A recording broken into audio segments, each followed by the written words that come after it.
విశ్వాసం లేకపోతే ఏమవుతుంది? అది ఒక ఉదాహరణ చెప్తాను. ఒక గురువు దగ్గర ఇష్టాగరిష్ఠుడై సేవలు చేస్తూ ఉన్నాడు ఒక శిష్యుడు. చాలా సంవత్సరం నుంచి చేసినాడు. సంతోషమైంది గురువుకు.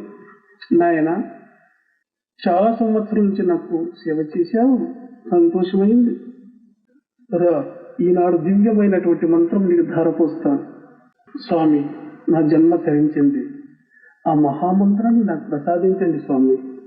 గురువు ఆనందపరవశుడై ఆయన శిరస్సు మీద హస్తముంచి హస్తమస్తక సంయోగం చేసి, నాయన, పరమ పవిత్రమైనటువంటి మంత్రం నమశివాయ అనే మంత్రాన్ని నీవు ఓంకారంతో సమ్మిళితం చేసి జపం చేయి, ధన్యుడైపోతావు. స్వామి, ఆ చెయ్యి పక్కకు పెట్టండి అన్న. ఎందుకు నాయన, మీరు ఏమో దాచుకుంటున్నారు స్వామి. ఈ మంత్రం నేను చాలా మంది నోట్లో విన్నాను, చాలా పుస్తకాల్లో నేను చూసినాను. ఇంకా స్ట్రాంగ్ మంత్రం ఇవ్వండి స్వామి, ఇంకా స్ట్రాంగ్ ఉండాలి. అయ్యో నాయన, పరమ పవిత్రమైనటువంటి మంత్రం ఇది. నేను జీవితాంతము నేను సాధన చేసినటువంటి మంత్రం ఇది. నేను జ్ఞానం సంపాదించేదానికి సహాయపడినటువంటి మంత్రం ఇది. ఇదే నీకు ధారపోస్తుంది. లేదు స్వామి, దాచుకుంటున్నారు. ఎట్లయినా మహానుభావులు మీరు. ఇంకా ఏమో స్ట్రాంగ్ ఉంది స్వామి అని ఇంకా 12 ఏళ్ళుగా చేస్తాను స్వామి సేవ. ఆలోచన చేసినాడు గురువు. సరే, మీ ఇష్టం. మళ్ళా సేవ స్టార్ట్ చేసాడు. ఆ మంత్రం వస్తుందేమో, స్ట్రాంగ్ మంత్రం యాదుందో అని శిష్యుని పిలుచుకుని పోతున్నాడు. ఎడారిలో పోతున్నాడు. గురువు చూసినాడు.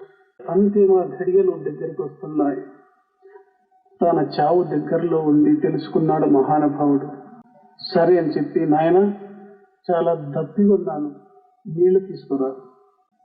నీళ్లు తాగి ఆ మంత్రం చెప్పి వెళ్ళిపోదామని గురువు భావించినాడు. నీళ్లకు శిష్యుడు పోయినాడు, కూర్చున్నాడు. ఎంతసేపటికి రాలేదు. ఘడియలు సమీపిస్తున్నాయి, శిష్యుడు రాలేదు. చాలా బాధపడిపోతున్నాడు. ఆ ఘడియల్లోనే పోవాలని చెప్పి నిశ్చయం చేసుకున్నాడు గురువు.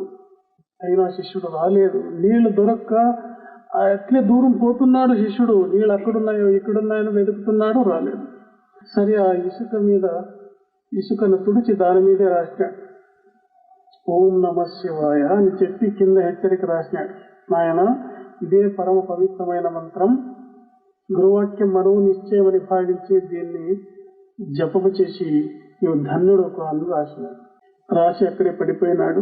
దేహం విడిచిపెట్టేసి చాలా దూరం పోయి వస్తున్నాడు. అంతలోపల ఏం జరిగింది? ఒక ఎరుకల శాని ఆ మార్గం గుండా పోతూ ఉంది. ఈ మహానుభావుడు పడి చనిపోయింది చూసింది. అయ్యో, ఎవరో సన్యాసి చనిపోయినాడు. ఆ రాత చూసింది. ఓ, ఏమో రాసినట్లుందేడా అని చెప్పి ఒక తాట్యాక తీసుకొని తాను రాసుకునింది. అదేమేమి ఉందో అదంతా రాసి దాన్ని బాగా మడచేసి చెవులో పెట్టుకునింది. దాన్ని తుడిచేసి ఈ తుడిచేసేటప్పుడు వచ్చినాడు. అమ్మా అమ్మ అమ్మ ఏం చేస్తున్నావు? ఎవరు నువ్వు? ఈ స్వామి శిష్యుని నేను. నాకు స్వామి గారు మంత్రం ఇవ్వాల్సి ఉంది. మరి నా స్వామి గారు వెళ్ళిపోయినారు. నా గతేమి? మీ స్వామి ఏమేమి రాయాలో అదంతా రాసినారు. అది తీసుకుపోయి తాటాకులో నేను రాసుకున్నాను, నా చెవిలో పెట్టుకున్నాను. అమ్మా, దాన్ని ఇచ్చేసేయి. అంత సులభంగా ఇస్తానా? నా ఎంట్రా ఒక 5-6 ఏళ్ళు నా సేవ చేయిస్తాను అని. నువ్వు సరేనమ్మా అని చెప్పి ఆ స్వామికి సమాధి చేసి ఈయన వెంట పడినాడు. ఆయన తీసుకుపోయి ఎరకలాయమ పందుల మేపే పెట్టింది. నిన్న పొద్దున పందులు తీసుకోవాలా, అక్కడ మేపుకురావాలా. ఆయన ఇంత ముద్దు చెట్లు వేస్తే దూరం నుంచి వేస్తే దాన్ని అందుకోవాలా, తినాలా, అట్లా పడింది. ఎందుకు? ఆ స్ట్రాంగ్ మంత్రం ఏముందో అని విని ఆ మంత్రం కోసం సంవత్సరాలు దొరికిపోతున్నాయి. జమ్మనడం లేదా, బాగా తిట్టేది, కొట్టేది, బాగా సేవ చేసుకుంటుంది. సరే, దగ్గర ప్రాంతంలో ఒక రాజు శివాలయం కట్టించినాడు. ప్రతి సంవత్సరం శివరాత్రి సందర్భంగా అన్న సంతర్పణ చేసేవాడు. ఒక నియమం పెట్టినాడు. ఒక గంట కట్టించినాడు, ధర్మగంట. ఎవడైతే సత్పురుషుడు పుణ్యపురుషుడు వచ్చి అక్కడ భోంచేస్తాడో అప్పుడు ఆ ధర్మగంట అదే మోగుతుంది. ఆ రీతి అది జరుగుతూ ఉంది. ఆ సంవత్సరము అన్న సంతర్పణ చేసేదానికి అన్ని ఏర్పాట్లు చేసినాడు. ఈ ఎరకలాయం కూడా పోయింది. అన్నం ఫ్రీగా తెచ్చింది కదా అని పోయింది. ఊరవతల డేరా వేసుకున్నారు. వీని పందులు వేపేదానికి పంది. అప్పుడు వీనికి అన్నం అనేది ఏం లేదు. వీళ్ళ ఫస్ట్ క్లాస్లో భోజనం చేసి పోయి బాగా భోజనం చేసి వచ్చారు. రాత్రి 12 గంటలు 1 గంట అన్నదానం జరుగుతూ ఉంది. రాజుకు ఆలోచన పట్టింది, ఆ ధర్మగంట మోగడం లేదండి. ఎవరు వచ్చిన వాళ్ళు ఎవరు మహానుభావులు లేదని అర్థం. వీడు వస్తే రాత్రి ఈమె అన్నం లేదు, ఏం లేదు, ఎట్లా పండుకుంటాం, ఆకలి అవుతా ఉంది. 2-3 రోజుల నుంచి భోజనం లేదు సరిగా. సరే అని చెప్పి వీళ్ళంతా పండుకున్నాక వాడు ప్రయాణం సాగించినాడు. ఆ శివాలయానికి వచ్చి చూస్తాడు, తింటున్నారు, బయటకు వస్తున్నాడు. వీడు చూస్తే వికారంగా ఉన్నాడు. లంగోట మాత్రం ఉంది, చాలా వికారంగా ఉన్నాడు. వాకిటి గుండా పోతే పట్టుకుని కొడతారు.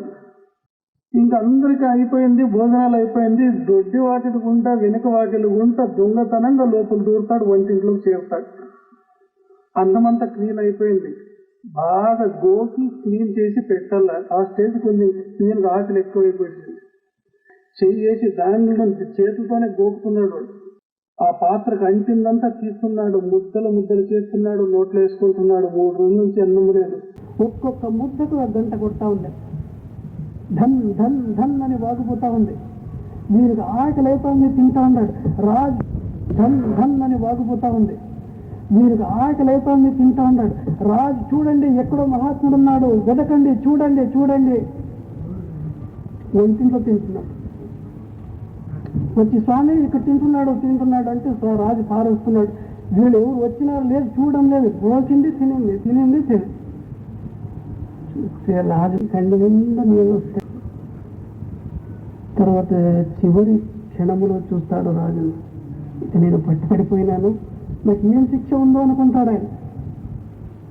ఏడుస్తూ రాజు కాళ్ళ పట్టుకునేదానికి పోతాడు. స్వామి ఆకలి గురించి క్షమించాల, మీరు ఈ పొరపాటు చేసినాను, మీరు ఏం శిక్ష విధించినా నేను అనుభవిస్తాను. ఆ రాజు ఈయన కాళ్ళ మీద పడుతున్నాడు. మహాత్మా, ఎటువంటి నా అదృష్టం నాది, ఈరోజు నా దర్శనమైంది. ఈ రీతిగా వాద వివాదాలు జరుగుతున్నాయి.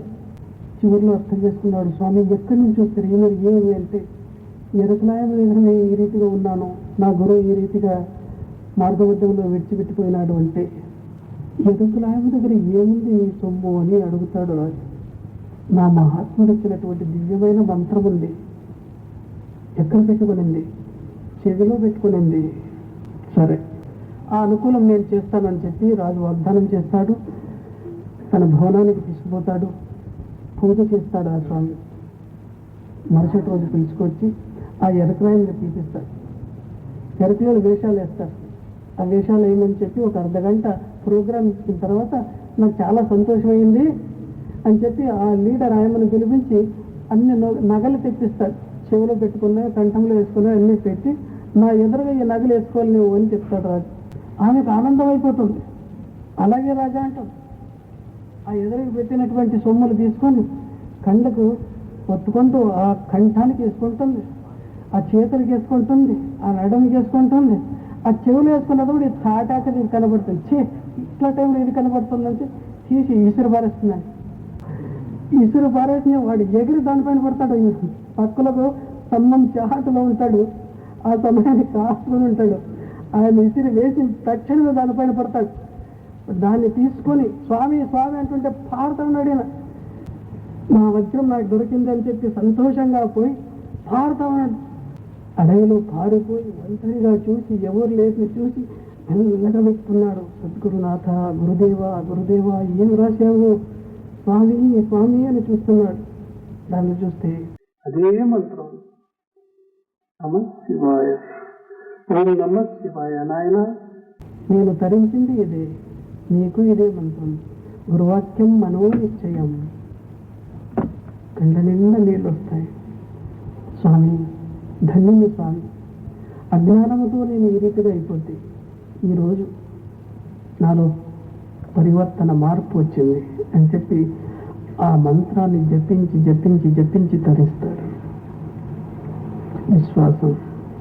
విశ్వాసం లేకపోతే ఎన్నెగ చాట్ల పడినాడు చూడండి. మహానుభావుడే మరి.